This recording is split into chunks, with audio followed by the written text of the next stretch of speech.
want to ride a horse? Translated maybe. Gagawin natin po ito.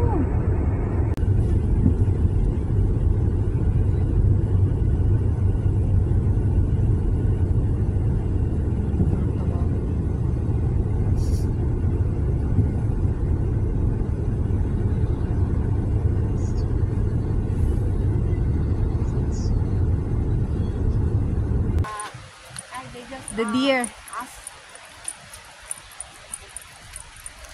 Deer ba yan, Bi? About the deer. I thought that I don't. Ayun, oh.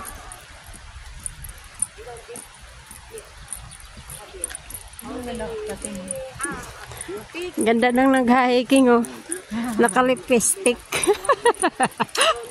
Baka nandun sa tuktok ng bundok yung Naghahanap siya ng forever. Baka nandun sa tuktok ng bundok.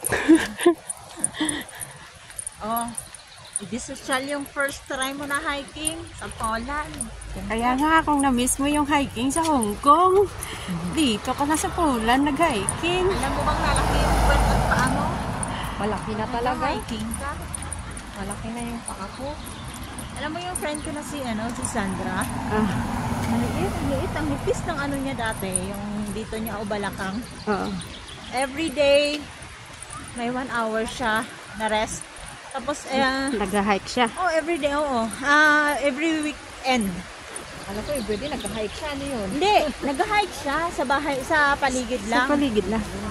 Every weekend, nag-hiking siya. Tapos, maakyat siya ng hagdanan.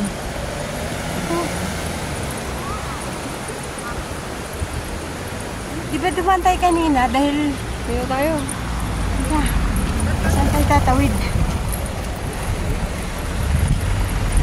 Pwede tumawid.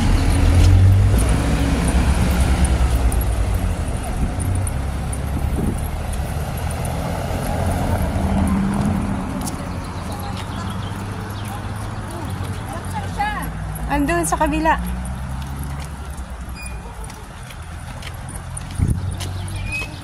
Ang lulusog ng kanilang horse.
Ang ganda talaga dito, guys.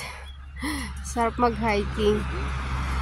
So, pinamang dami, kahit lokal ang daming nag-hike. Holiday kasi po dito sa Poland. Ang daming tupa, oh.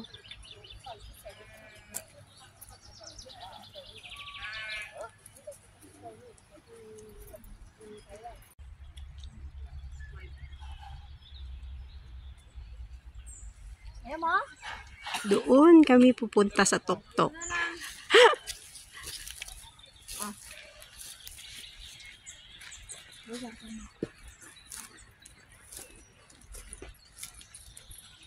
Ba't nakakalat yung yung picture mo? Yung camera mo? Hindi lang sa baba talaga. Paano nakakalat? Ito yung papuntang kakainin na ako. We're going Tatra. for I think cable if car? the cable, I'm afraid of heights, but if the cable car is going up, then you can walk down. It's better, Yeah, we walk down. it's better than up and down. Oh, You can take the cable car up. oh then we walk down. Oh yeah. Ano yun yung gusto nyo? Ganun kami. Ewan Yung sa gusto, inyo, ano oh. kayo? I think it's okay if it goes up.